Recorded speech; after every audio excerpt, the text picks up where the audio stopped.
Hello everyone and welcome back to Priest Brothers Lines. Today we have another video for you. This is about one engine that had to be returned but now has come back home. And it's on my layout again. I am of course talking about the Amtrak F40PH, the one that I made that kind of funny, kind of disappointing video where it didn't work. Well, it was sent off to Lionel. They fixed it up. It's about a month later. And it's back on the layout. So now we can put both engines together with the Lionel coaches and have finally a complete video with both engines and the Amtrak coaches. So sit back and let's go ahead and get started. Alright, well here we finally have the two Amtrak F40PH engines. This first one worked fine, but the 206 had to be sent in for repairs if you watched my previous video. So now we are finally going to be able to look at this and all the Amtrak cars that I have. So let's go ahead and start at the front. First off, these do have the Kinematic pilots, so we can see that the pilot is separate, it's independent from the trucks. So that's some good and some bad. I'll explain some of the bad here in a moment. If you look at the front here, there's a lot going on in terms of lights, and we'll demonstrate those in a bit.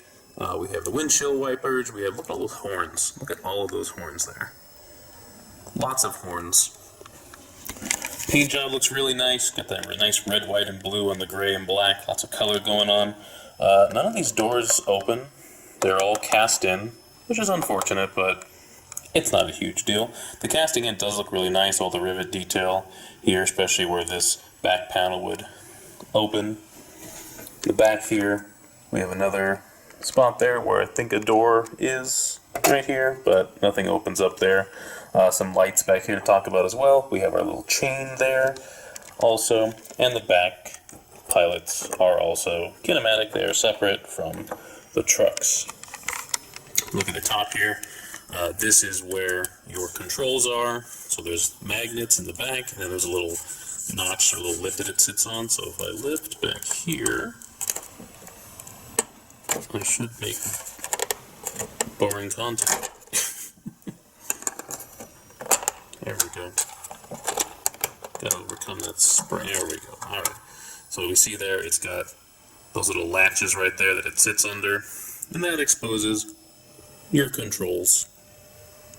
Now the unit pair there switch, that's only if you have like a cabbage unit. These are both powered units, so they remain both on units. They're both treated as two separate engines, and you program them as you would any other lash-up.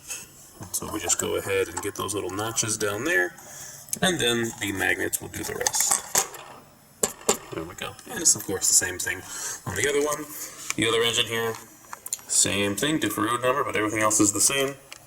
We have our crew figures in there as well. Everything else is the same.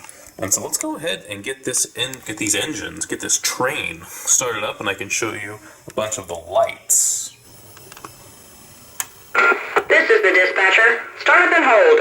Over. Okay, dispatcher. I'm ready to move. Out.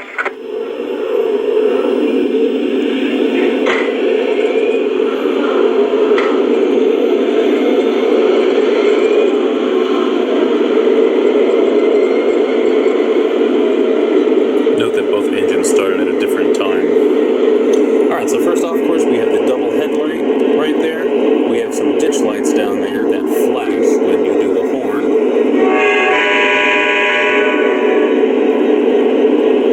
I guess it only does it when it's in motion then. Alright, well, we'll get to that. We have some beacon lights up here flashing. Those are constant flashing, look really nice. Get all the horns there. Of course, this engine is set up as a lash-up.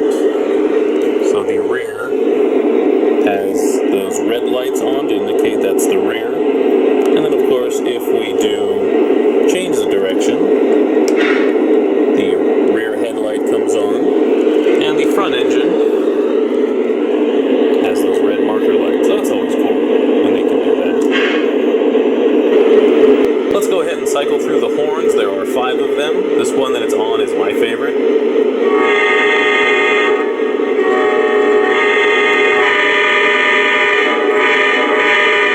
Next one.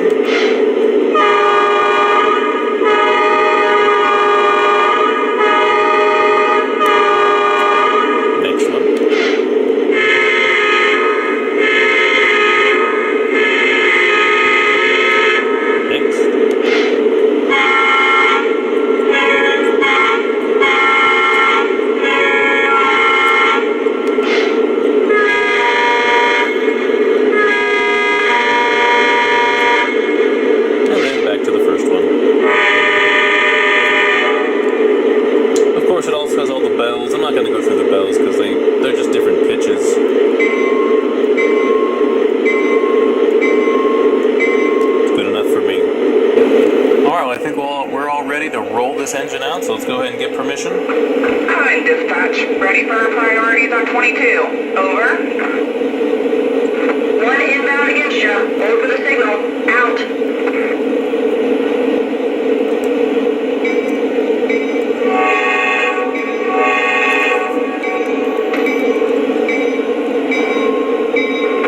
Engineer train 30 to dispatch.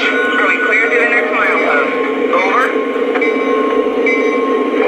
Yep, all clear ahead. Out.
Yeah, so that just happened.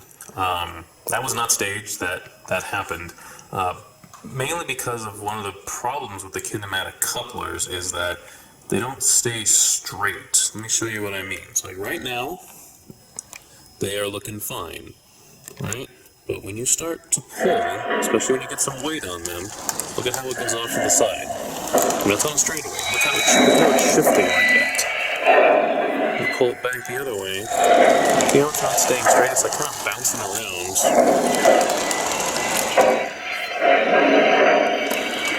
And that's causing some trouble with my engine. See, they don't stay straight like these. So these are all the new Lionel ones with the Kinematic. Whereas these are MTH Amfleet coaches, and these are just standard, and it's all connected with the trucks, and so they stay straight with each other, right? And so I'm having trouble, or this is part of it. Let me go over and show you. We can see it here too on the curves, because there's so much weight and heavy cars, they kind of buckle to one side or the other. You see that there, where it does that? Try not to cast a shadow here. It does that, which really increases the gap too between the coaches, which I don't like. But the main problem is on the engine and the pilot. I'm not sure how well this shows up, but we see the pilot here.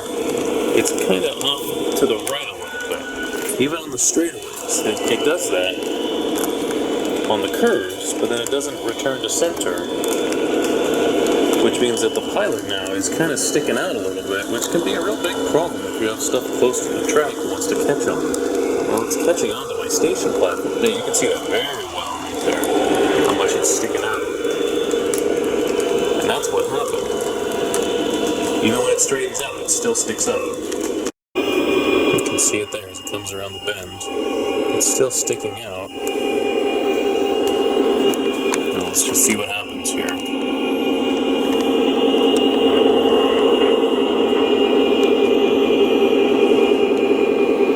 Front one's fine.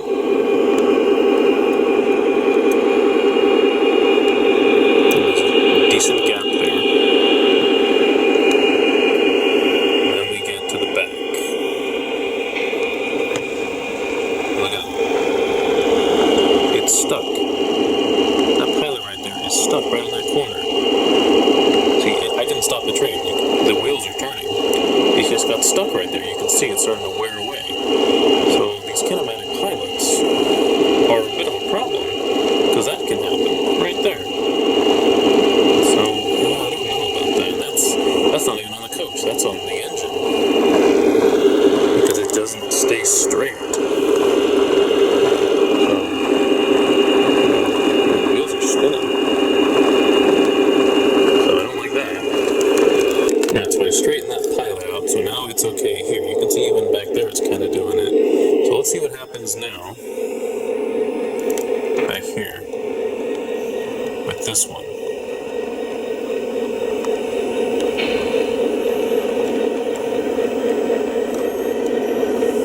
Alright, it seems to be clearing it. See if that box is an issue. Alright.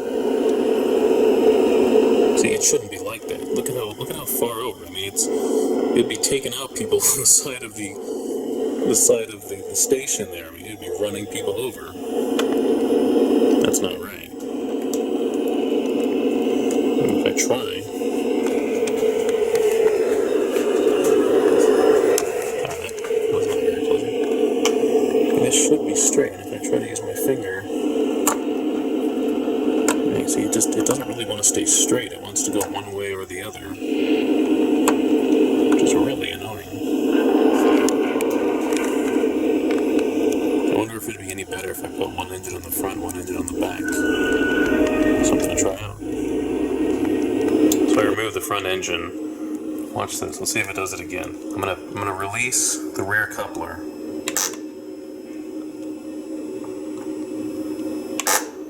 Oh, the front coupler had look at all that spring tension that's on that. It went back so much. The kinematic couplers with the springs in there, it really creates a lot of tension.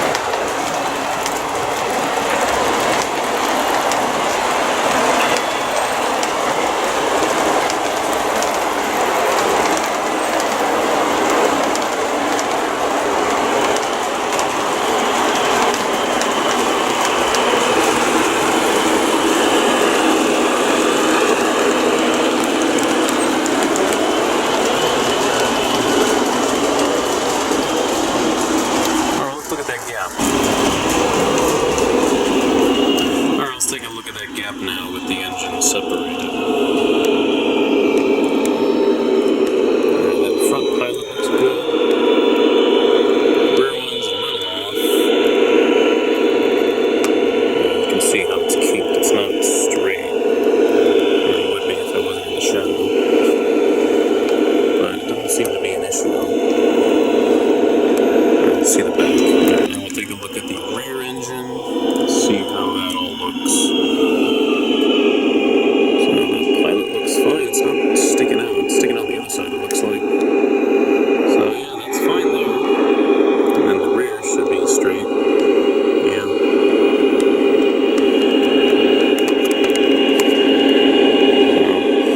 Yeah, this might be what I have to do. I suppose the moral here is, as nice as it looks, don't have your station too close to the tracks, or have it lower,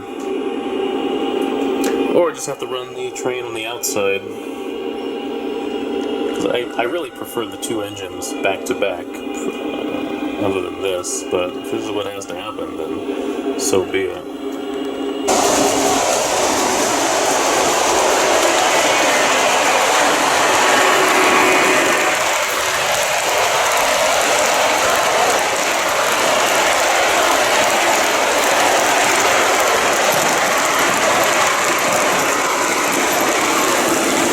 Alright everyone, well there we have it. All the pros and the cons. So again, not quite so sure about the kinematic couplers.